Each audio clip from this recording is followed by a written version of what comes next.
Goan वार्ता लाईव्हच्या YouTube चॅनलला सबस्क्राईब करा आणि बेल आयकॉन दाबून लेटेस्ट व्हिडिओचं नोटिफिकेशन मिळवा.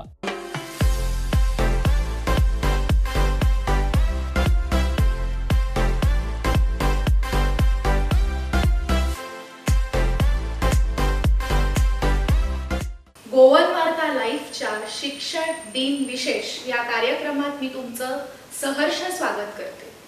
5 सप्टेंबर आपण शिक्षक दिन साजरा करतो. सर्व शिक्षकांना आणि गुरूंना शिक्षक दिनाच्या हार्दिक शुभेच्छा. या कार्यक्रमासाठी आज आपल्याला प्रमुख पाहुण्या म्हणून लाभल्या आहेत, ज्यांनी 40 वर्ष शिक्षकी पेशात राहून विद्यार्जन केलं. त्या माननीय सौभाग्यवती पुष्पा पृथ्वीराज सरदेसाई. नमस्कार टीचर, तुमचं आमच्या गोवन वार्ता लाईव्ह या चॅनलवर हार्दिक स्वागत. मला तुम्हाला विचारायचंय की 40 वर्ष शिक्षकी पेशा तुम्ही सांभाळलात, विद्यार्थ्यांना तुम्ही विद्यादान केलं. तर माझा पहिला प्रश्न असा आहे की तुमच्या मते मुळात शिक्षक आणि गुरु हा कसा असावा? कसा असावा म्हणजे आधी मी इतकी वर्ष शिकवलं, त्याच्या सुरुवातीचा काळ वेगळा होता. नंतर तो दर 10 वर्षांनी बदललाच असणार आणि आताही वेगळा प्रकार आहे.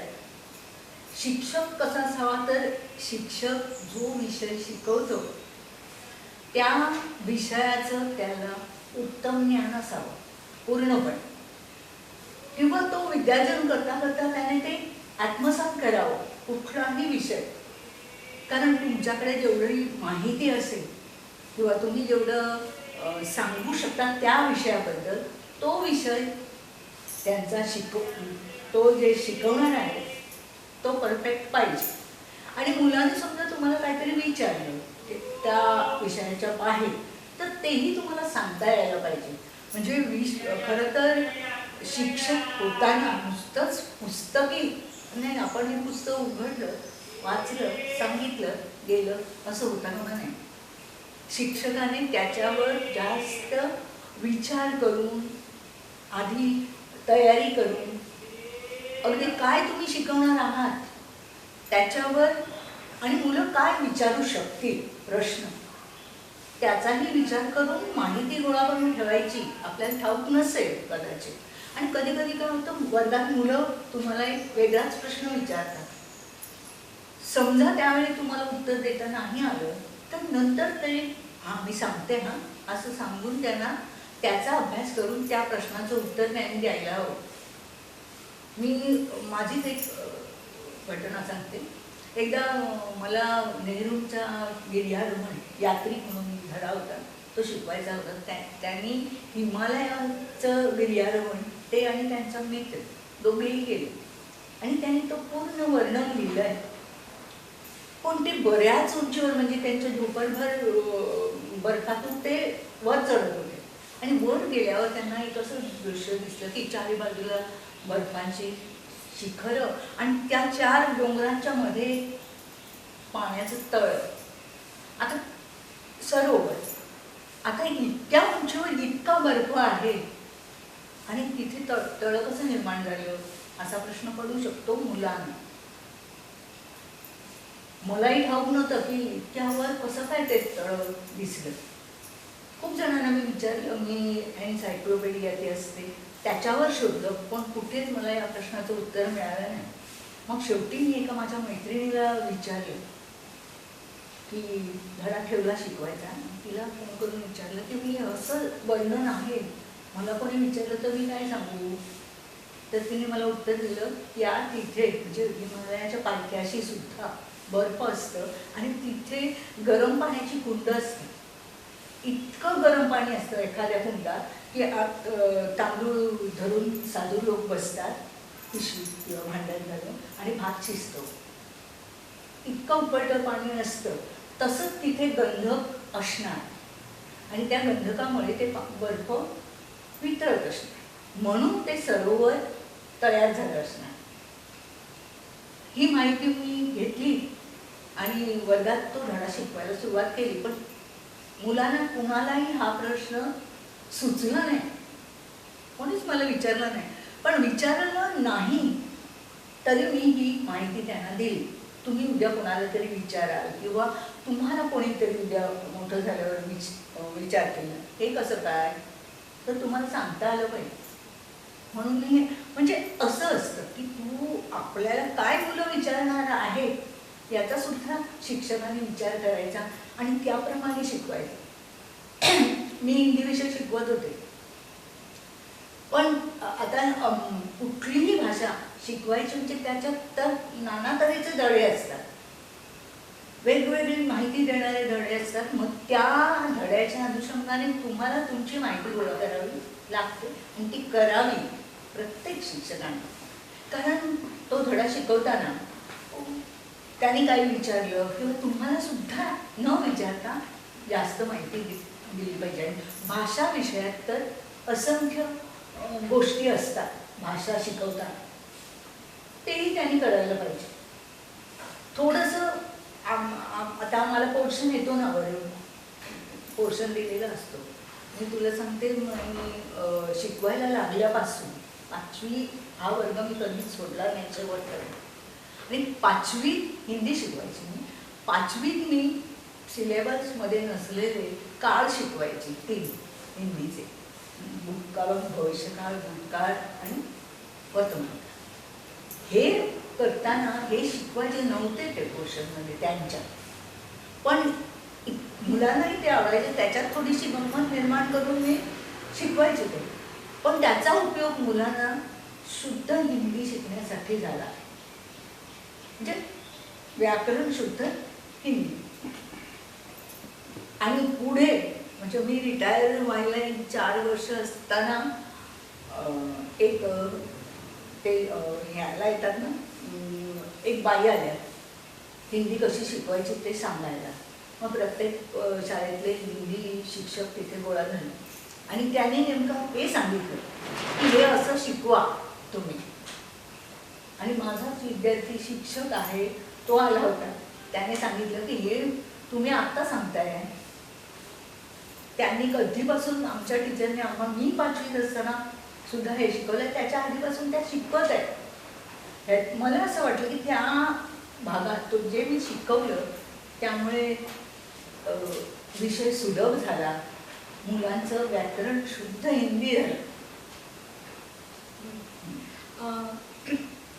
ह्या माहितीबद्दल धन्यवाद. माझा पुढचा प्रश्न असा आहे की आता कितीतरी मुलं आपण बघतोय की BEdचं शिक्षण घेत आहेत, BA नंतर शिक्षकी पेशाकडे वळत आहेत.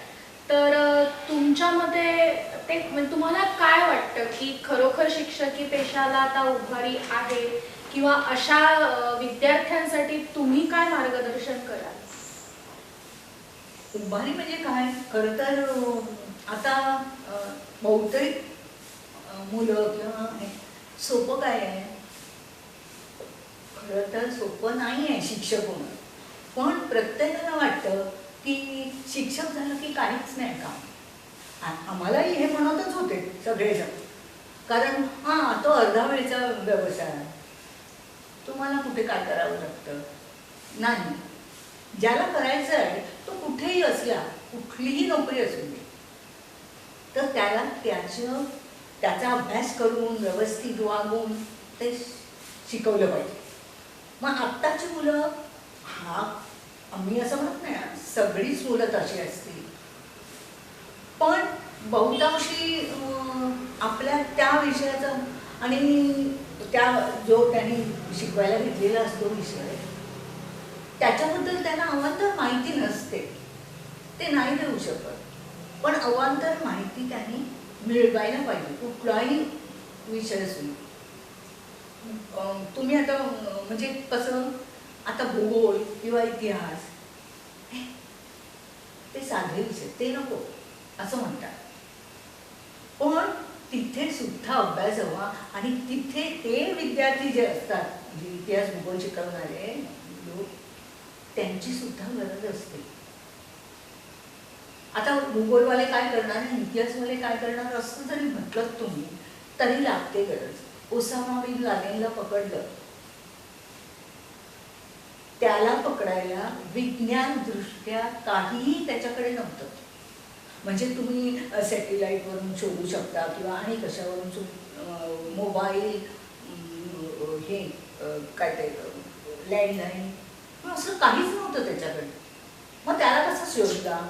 त्याला शोधायला अमेरिकेने भूगोलातले तज्ज्ञ, इतिहासातले तज्ज्ञ बसवले. आणि बसवलं म्हणजे लगेच त्यांना सुटला प्रश्न असा नाही. लगेच त्यांनी 2-2.5 वर्ष लागली त्यांना. म्हणजे त्यात तो कसा राहत असेल, तो कुठल्या प्रदेशातून आला आहे, त्या प्रदेशाचं वातावरण काय आहे, किंवा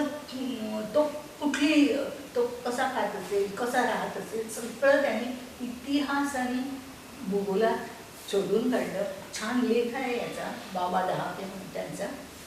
आणि त्यांनी त्याला कुठलीही गोष्ट आताची नसताना पकडू शकेल. म्हणजे कुठलाही विषय तुम्ही शिकणार तर त्याला वावच. आता कोविड काळामध्ये सगळंच ऑनलाईन झालेलं आहे, तुम्हाला माहीतच आहे. तर मला तुम्हाला विचारायचं आहे की ह्या ऑनलाईन शिक्षण पद्धतीमध्ये नुकसान कोणाचं जास्ती होत आहे? म्हणजे विद्यार्थ्यांचं. मला तरी वाटतं विद्यार्थ्यांचं. शिक्षकांना त्रास होतोय, पण अडचणीत मुलं पडत आहेत. शिक्षकांना असं वाटतंय की अरे काय मुलं समोर नाही, कसं शिकवायचं त्यांना, दिसतात नुसती, कधी कधी ती गायब पण होतात ना, म्हणजे मुलांच्या प्रवृत्ती प्रमाणे. आणि तेव्हा वाटतं की, कारण मी स्वतःचा माझा अनुभव सांगते, मला कधीही बसून शिकवता आलं नाही. मी उभी राहूनच, मला सगळे चेहरे दिसल्याशिवाय मला शिकवायलाच येत नव्हतं. माझे पाय मग शेवटच्या वर्षात खूप सुजायचे, मी चप्पल घट्ट रुतून बसायची. पण मुलांनी मला कित्येदा सांगितलं की बस, तू बस, पण बसून मला शिकवता आलंच नाही. उभं राहून सगळी मुलं दिसली की शिकवणं जमतं. याचं कारण काय, आपल्या प्रत्येक मुलाच्या मुद्रेवर ते कळलंय की नाही ते दिसतं, त्यांना समजलंय की नाही ते दिसतं. हे दिसणं महत्वाचं. आणि मुलंही विचारू शकतं ना मला वर्गात की हे म्हणजे मला हे कळलं नाही, याचं उत्तर काय, म्हणजे काय. पण हे प्रश्न असे समोर शिक्षक नसल्यामुळे मुलं विचारू शकत नाही. आणि आता बघ, शाळा सुरू झाल्या म्हणजे ॲडमिशन्स सगळीकडे घेतले. माझाच नातू पहिलीत गेल्या वर्षी होता, पण नेमकी शाळा बंद पडली, तो जाऊ शकत नाही. अभ्यास येतो घरी, अभ्यास येतो म्हणजे त्यांची तर ऑनलाईनही नाही, व्हॉट्सअपवर पाठवून देतात. आणि गोव्यातल्या बऱ्याच ह्याच्या गावात आहे नाही आहे, मोबाईलची रेंज नसते, मुलं कशी शिकणार. म्हणून मुलांचे हाल जास्त झाले. आता माझा नातू पुढच्या वर्षी शाळा सुरू झाली तर 3रीत असणार, पण त्याला सांगता येत नाही आत्ता की मी 2रीत आहे म्हणून. आणि त्याची मानसिकता तिथे कशी होईल हे मी सांगू शकत नाही, कारण शाळा हा प्रकार तो 3रीत पोचल्यावर बघणार आहे. टीचर असते समोर, ती शिकवते, हे त्याला तिथे कळणार आहे. मग तो तिथे, मला असं वाटतं की तिथे ही मुलं ॲडजस्ट कशी होणार, कशी सामावली जाणार. आणि टीचर आणि तो विद्यार्थी त्यांच्यात एकमेकात सामंजस्य किंवा एकमेकांची देवाणघेवाण कशी होणार. कारण पण तिथे शिक्षकांची कसोटी लागणार. जेव्हा शाळा सुरू होती तेव्हा त्यांची कसोटी असेल, कारण त्यांना मुलं तिथे रमायला हवी. आणि ते रमणं जास्त, रमली तर ती शिकणार आहे. म्हणजे शिक्षिकेवर किंवा शिक्षकावर हाही एक भाग असेल की त्यांना समजून घेणं, त्यांना शिकवणं, त्यांना व्यवस्थित विस्ताराने. कारण ती टीचरला सुद्धा आता 2 वर्ष मुलं नाहीतच ना समोर, त्यामुळे प्रत्येकाच्या चेहऱ्यावरचे भाव, कळलंय की नाही, हे सगळं टीचरला बघावं लागतं. आणि ती बघितल्यानंतर तिला सुद्धा स्वतः त्याप्रमाणे बदल करावा लागतो. याचं कारण तिलाही ते नवीन असेल ना. नवीन म्हणजे आधी खूप वर्ष शिकवलंय ते वेगळं, पण आता नवीन मुलं येणार ना, त्या शिक्षकांची जास्त कसोटी लागणार की शिकवायचं कसं. कारण मुलं आता शाळेत 4 तास तरी बसतात, घरी कुठे, घरी त्यांचं पटपट अभ्यास झाला, शिकवलं जात नाही तसं. मग त्यांना त्याची गोडी लावावी लागेल, त्याला वर्गात स्थिर बसून शिकायचं आहे ही गोष्ट समजावून द्यायला लागेल, कारण त्यांना आता सवय नाही आहे ना. आणि समोरून आपल्याला अगदी प्रायमरीच्या मुलांना तर हालच आहे, कारण समोर उभी राहून एक व्यक्ती मला शिकवते हा प्रकार त्यांना ठाऊक नाही. त्यामुळे थोडंसं बरंच समजून हे करून तो उमगलाय की ना त्याला ते बघून शिक्षकांना पुढे जावं लागेल. शिक्षकांना जास्त त्रास होईल या गोष्टीचा. मुलांना होणारच, कारण त्यांना शाळा ठाऊक नाही आहे, किती वेळ बसायला लागणार हेही माहीत नाही आहे. आणि हे काय आता नवीन बोर्डवर शिकवतायत असं होणार त्यांना, कारण घरी काही कोणाचा बोर्ड नसतो, किंवा आई वडील सगळ्यांचे आई वडील शिकवू शकतात असंही नाही. त्यामुळे त्यांनाही तिथे सामावून त्यांनी घेतलं पाहिजे. आणि यांनीही विद्यार्थ्यांना थोडंसं काय तुझं मोटिवेशन द्यायला लागेल घरून पालकांना की हे असं आहे, इथे बस असं. हा हे होणार. आताची शिक्षण पद्धती ही खूप वेगळी आहे. म्हणजे तुमच्या वेळेचे धडे, त्या कविता आता ऐकायलाही मिळत नाही, तर त्याबद्दल थोडंसं सांगाल? हो, मी जेव्हा नोकरीला लागले 1968 मध्ये, तेव्हा काहीच नव्हतं. म्हणजे असली आधुनिक साधनं कसलीच नव्हती. बोर्ड, चॉक आणि तुमची माहिती. मी नोकरी लागली तेव्हा फायनल नावाची परीक्षा होती 7वीच्या मुलांना. आणि तेव्हा असं होतं की 7वी झाला ना, फायनल केली ना, फायनलमध्ये जशी आपली 10वीत गेल्यावर बोर्डाची परीक्षा असते तसं 7वीत गेल्यावर बोर्डाची परीक्षा त्यांना द्यायला लागायची. तेव्हा ती प्रथा होती. नंतर मग ते फायनल काढून टाकलं. फायनल झालेल्या माणसाला नोकरी मिळायची हे तितकंच खरं. आणि आमची वेळ अशी होती की या नोकरीला, अगं तू SSC झालीस ना, मग तू बस शिकवायला ये, घरी कशाला बसते, असं झालं. आणि आत्ता तू बघतेच आहे, तुला माहीत असणार की नोकऱ्या कशा मिळवाव्या लागतात. पण आमच्या वेळी तसं नव्हतं. नंतर हळूहळू सगळंच बदललं. म्हणजे मला असं वाटतं 10 वर्ष झाल्यानंतर बदल बरेच घडतात, तसं हळूहळू बदलत गेलं सगळं. तुम्हाला शिक्षकी पेशातून निवृत्त होऊन आता 12-13 वर्ष झाली, तर तुमच्या मते तुमचा विद्यार्थ्यांवर काय प्रभाव पडला, किंवा आत्ताच्या शिक्षकांनी आपल्या विद्यार्थ्यांवरती कशा पद्धतीचं त्यांना वळण दिलं पाहिजे, कसं वर्तन असलं पाहिजे, अनुकरण विद्यार्थी करणार शिक्षकांचं, तर ते कशा पद्धतीने शिक्षकांनी असलं पाहिजे, तर त्याबद्दल आम्हाला थोडक्यात सांगा. मी शिकवायला लागल्यापासून साड्या नेसल्या आत्तापर्यंत. मुलांचं एवढं बारीक लक्ष असतं आपल्या शिक्षिकेकडे की ती कशी नेसते, ती कशी उभी राहते, कुठल्या रंगाची साडी तिला जास्त आवडते, या सगळ्या गोष्टी मुलं, म्हणजे हा गमतीचा भाग आहे, पण ठेवतात. त्याची नोंद त्यांच्याकडे अगदी असतेच. आणि सगळ्याचाच प्रभाव पडत असतो. तुमचं वागणं, तुमचं चारित्र्य, तुमचे दुसऱ्यांकडे तुमचे आचार विचार, आणि समोरच्या माणसाकडे तुम्ही कसं बोलता, या सगळ्याचा परिणाम मुलांवर होत असतो. खरं तर तो नकळत होत असतो. आत्ता मी खरं सांगते तुला की मी शेवटची वर्ष जेव्हा रिटायर व्हायची 2-4 वर्ष होती, तेव्हा मला एक अनुभव यायला लागला की मुलं काय माझ्याकडून अपेक्षित करतात आणि ते त्यांनी कसं स्वीकारलं. आता मी मोठं कुंकू सुरुवातीपासूनच लावते, पण हां टीचरसारखी साडी नेसायची, टीचरसारखंच कुंकू लावायचं असं मुलांना वाटायला लागलं. आणि त्यांनी नाही लावलं ना तरी त्यांची अपेक्षा अशी की मी तसंच दिसावं असंही असतं. एक छोटा मुलगा होता, त्याने एक कागदाचा कॅमेरा गेला 5वीला आणि त्याच्यात एक माझं दुसऱ्या कागदात चित्र काढलं, पुरळे केस, मोठं कुंकू आणि चष्मा. म्हणजे मला कळलं माझ्यातली ही वैशिष्ट्य. त्याने त्याच्यात ते टाकलं आणि मी फोटो काढू का तुझा म्हणून वर्गात विचारलं. म्हटलं काय, त्याने ते काय असं केलं आणि ते चित्र खाली आलं पडलं, हा बघ तुझा फोटो असं त्याने दाखवलं. म्हणजे मुलांची निरीक्षण शक्ती, चेहऱ्याचा आकार त्याला खास देता आला नव्हता, पण माझे केस पुरळे असे उभे राहिलेले, माझं कुंकू आणि माझा चष्मा, या 3 गोष्टी त्याने त्याच्यात दाखवल्या.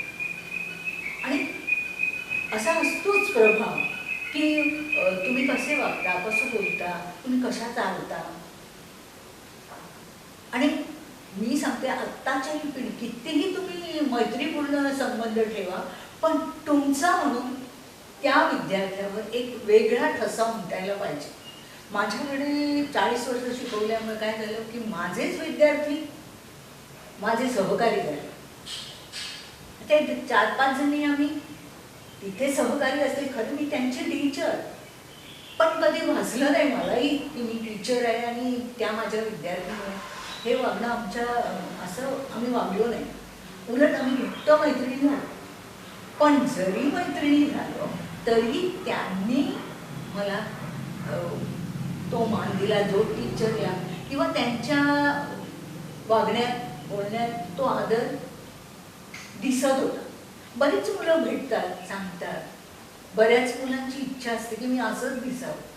म्हणजे आणि बोलणं, मी कधीही विद्यार्थ्याला असं सांगितलं नाही की अरे तू ड आहेस, तुला काही येणार नाही. नाही, त्या विद्यार्थ्याचा काय खास गुण आहे तो सांगून त्याला पुढे जायला सांगायचं. म्हणजे त्याला कळतं की आपल्याकडे काही गुण आहेत. आता प्रभाव पडतोच मुलांवर. म्हणजे मी 13 वर्षापूर्वी रिटायर झाले तेव्हा मुलं अनुकरण करणारी होती, आणि मुलं करतातच अनुकरण तुमचं. तुम्ही कसं बोलता, तुम्ही किती समोरच्या माणसाला मान देता, तुम्ही घरी कसं वागता, शाळेत कसं वागता, मुलांना हे सगळं स्पष्टपणे कळतं. मला आठवतं एक गंमत झाली एकदा रिटायर व्हायच्या विचार. सर लांब होते आणि अर्थात मी नावाने हाक मारते, त्यामुळे मी मोठ्याने ओरडून त्याला हाक मारली. इंटरव्हल झाला होता. उदय असं म्हणून मी हाक मारली. लगेच 10वीतला एक मुलगा आला, इतकी रे गे हो मग येतो तो ह्याने म्हणल्यानंतर का उडी मारता. मी म्हटलं पण बरं आहे, मी नाही हाक मारत, तुझा आणि घेऊन येत आहे. त्याच्यावर मी रागावले नाही, रागवायचंही नाही. ते सुद्धा मुलांना कळतं. कधी कधी मुलं खोडकर असतात, त्यांचा खरं तो खोडकरपणा गोड असतो, पण समजून तुम्ही घ्यायला पाहिजे. कधी कधी आणखीन एक अनुभव मी मुलांना सांगते की आम्ही शाळेच्या बाजूलाच राहत होतो. याचे 2 पुतणे होते छोटे, ते दोघंही जण गॅलरीत उभं राहायचं आणि काका दिसला की हाक मारायचे, काय का म्हणून. कुठे ह्या बाजूनी त्या बाजूनी दोन्हीकडून दिसायचं. म्हणून 8वीतल्या ग्रुप एक त्यांनी याला काका म्हणायला सुरुवात केली. आकाच मारायचे काका. खरं ते त्यांनी चिडवायच्या दृष्टीने केलं होतं, पण उत्तर मिळालं त्यांना, काय रे बाबा पुतण्या काय म्हणतोस असं म्हटल्याबरोबर त्यांच्यात खरंच काका पुतण्याचं नातं तयार झालं. आजही ती मुलं त्यांना काका आणि मला टीचर म्हणतात. पण तेव्हा जर रागावली असते किंवा कसे तरी वागले असते किंवा आपण चिडलो असतो तर माहीत नाही त्याचा परिणाम काय झाला असतो. पण सर ही चेष्टा घेतात करून. एका मुलाने दुसऱ्या आपल्या तोही शिक्षक त्याने आपल्या मित्राला सांगितलं, घरातली आई माझी तू बघितली आहेस ती, आणि ही माझी शाळेतली आई. पण शाळेतली आई म्हणजे काय, त्याची भावना ती. पण त्याचा मला राग आला नाही. राग आणूनही म्हणजे राग येताही कामा नाही. एका मुलांनी सांगितलं, नावं विचारली, आणि कुठे राहतो विचारलं, तर तो म्हणाला मळबापाला राहता. त्यांनी खरं तर मला राग यावा म्हणून असं सांगितलं होतं. कुठे राहतो तो मळबापाला राहतो. मळब म्हणजे आकाश, आकाशाखाली राहतो. मी म्हटलं चला सगळीजण आपण याच्या घरी जाऊया, आकाश एवढं मोठं असणार आहे याचं घर. मग मुलं चिडत नाही, आपण चिडायचं नाही किंवा चिडवणार असं करायचं नाही. तुमच्या वागण्याचा बोलण्याचा मी तुला सांगितलंच. बरीच मुलं तसं वागतात. कितीतरी जणांनी मला सांगितलं आम्हाला तुझ्यासारखी टीचर व्हायचं आहे, आणि खरोखर अजूनही ती भेटली तर सांगतात आम्हाला केव्हा केव्हा आम्हाला तुझी खूप आठवण येते, इथे तू असतीस तर काय सांगितलं असतंस. असं मुलांना हेच नीतिमूल्य. नीती म्हणजे काय, तुम्ही फ्रेंडली वागा, नाही असं नाही, पण एकदम मैत्री आहे म्हणजे काही आणि कसंही वागलं तर चालेल असं समजायचं नाही शिक्षकांनी. कारण मुलं तुमच्याकडून बऱ्याच गोष्टी देतात. आज शिक्षक दिनानिमित्त तुम्ही शिक्षक, विद्यार्थी, आधुनिक, प्राचीन असा जो काही छान समेळ आम्हाला घालून सांगितला, शिवाय तुम्ही आम्हाला उपयुक्त माहिती सुद्धा या मुलाखतीतून दिली, त्याबद्दल तुमचे मनापासून धन्यवाद टीचर. आणि पुन्हा एकदा सगळ्यांना शिक्षक दिनाच्या हार्दिक शुभेच्छा.